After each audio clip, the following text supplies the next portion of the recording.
Welcome back to Central Kentucky Outdoors here on Central Kentucky Television. We've been talking with Matthew Mattingly, who's going to be doing some fishing programs with us here for Central Kentucky Outdoors. And now we're joined by his family members. We have his father and his uncle here. And we have James Mark, right? And Charlie Mattingly. You got to go. And these two have been influential in your fishing career, is that right? Yes, sir, absolutely. They, I'll tell a story that they got me started, but they'll actually tell you a different story. You know, I kind of got them started too. So they've been a big part. They've been there every step of the way. They've supported me through the whole thing. Still supporting me. So. That's right. Now I hear some of the gear and your boats and all the stuff they help with, right? Yes, sir. Yes, sir. Actually, with the college series and stuff, I get to borrow my dad's boat and go to different states and stuff and fish. So it's a blessing to have my dad and my uncle with me. So. Okay. Now, you were telling us some stories there, Dad, about his first time fishing, right? When he was 5 years old, right? When he was 5 years old, his first fish was he caught by himself with no help. I wasn't there. It was a 4th of July camping trip that him and his little brother and his mom went on with some of our neighbors at their local lake. And he got his own pole, put his own worm on, caught his own fish, and he was so proud of it that he slept with it. He would not let go of it. Mom said she didn't have a heart to tell him it died. But he was only 5. But when he was 9 or 10, and I came home, I drove a truck, and we had a small bass boat. And I came home, I'd never fished a tournament before, and I was off for a week, and he kept bugging me about a bass fishing tournament out at the local lake with the local bass club, Shelton Young, John Grundy, and there's a whole crew of them there.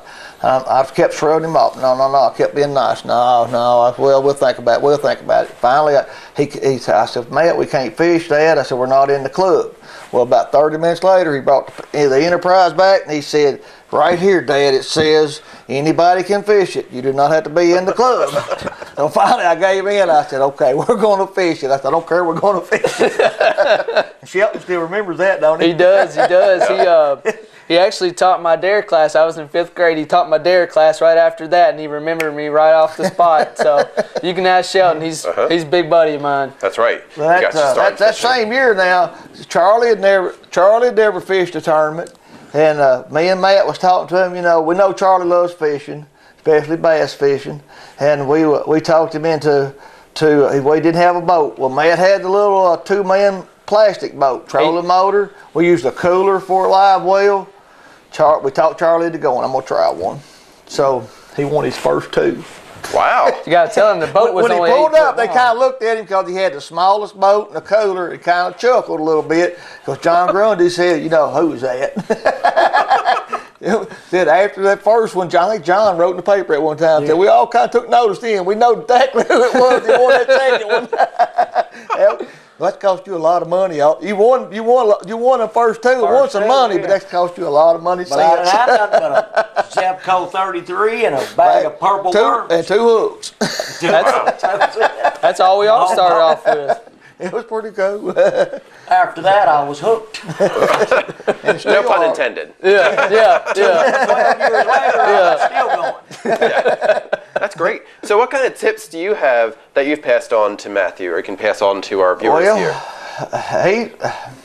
I'm sure he's watched me fish a lot, but he being younger, well, when he was 5 and 6, unlike most kids that would go to Walmart to get cartoon videos and such, he had to have grown-up, adult Denny Bauer fishing tapes and hunting tapes. That's what he wanted. We'll get him what he wants. I guess that's what he wants, and he's just born hunting fish. I guess I can't tell you, but he could probably cast a jig as good as Denny Bauer, and he's at 16, and he's considered the best in the world. By that, I mean take a fishing pole and that little jig and make it wrap around your arm and go in a cup from, I don't know, 25 yards away or something. Something like that. That's important when you're trying to throw that jig in a spot to catch a fish and not make a splash, and goes right by the fish and snap.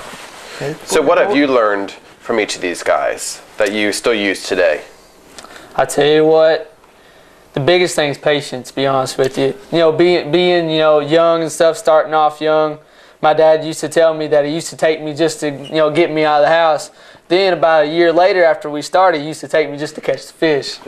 But the biggest thing is just being patient, staying calm, keeping focused. You lose a big fish, don't worry about it, go right back after it. I mean, like we started off, that first year we lost so many fish and stuff and got so frustrated. But just watching these two guys, we were all learning at the same time using rhinos and Zebco 33s. Like I said, just the biggest things, staying patient, staying focused, and just look at the goal ahead. So, with the three of you, what's your biggest fish story?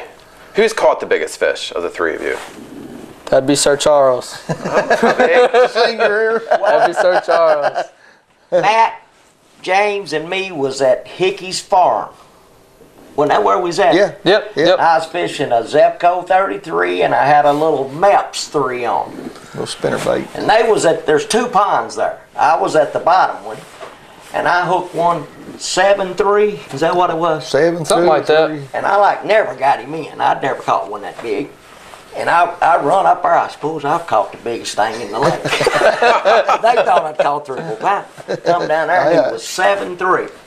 We took him to, what was it, Higdon's at the time, or Save-A-Lot or somewhere? Grocery store to get him weighed. Charlie said if he weighs 8 pounds, I'm going to Mount him. mount him. If he don't, and put him back in because he's still alive. We kept him alive. Okay. We put Wow. him back in the lake So you could catch him later when he's 8. when he's 8. They can spawn out big ones. Yeah. Good genetics. Okay. Right. So what was the biggest one that you have caught? The biggest one I've caught, last year I caught one that was right at 7. He was just a little bit under. It was in Stanford, Kentucky, and it was right around May or June. And I was fishing one of my good friends I hadn't seen in a while, and I was throwing a topwater frog on top of a moss, just a little mat out there, and there's a little isolated mat. I was sitting there talking to him, and I was looking over to the side. All of a sudden, I looked over. This big old bass just come up and engulfed that frog. And I set the hook. It took me about 10 minutes to get him in with all the moss around it, but it ended up being just a little under 7. So. Wow. How about you? My biggest fish? I had a 6.5 pound smallmouth or largemouth. I caught both. And where was yours? Do you remember? One of them was at Cumberland, and the other one was at Green River.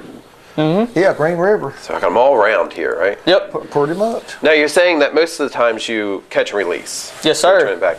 Do you ever catch to eat? Oh yeah. Absolutely. Oh yeah. Okay. Fresh meat, nothing like it. Well, if you get a lake that's overpopulated, you got to take some fish out. They need them cleaned up. Some of them cleaned out Okay. anyway. We don't generally, the big ones don't taste as good, so we generally get the Pound smaller and a ones. half ones are way. They're just they perfect. taste better. That's right. Perfect Anything size. 2 or More 3 tender, I pounds, you guess. might well throw That's it right. back. Yeah. Now who's the best cook among the three of you? I don't know about Be that. That's debatable. It wouldn't be me. It'd be between you two. I can cook, but I don't. Oh, do I it can very often. too, but they If don't- I they get don't like- hungry, I can dab something together. They won't eat my instant pancakes. It's definitely not Dad's because he will burn toaster waffles. Okay. Definitely not Dad's. So don't have them cook them for you. Just have them catch it, and then you'll be good, right? Okay.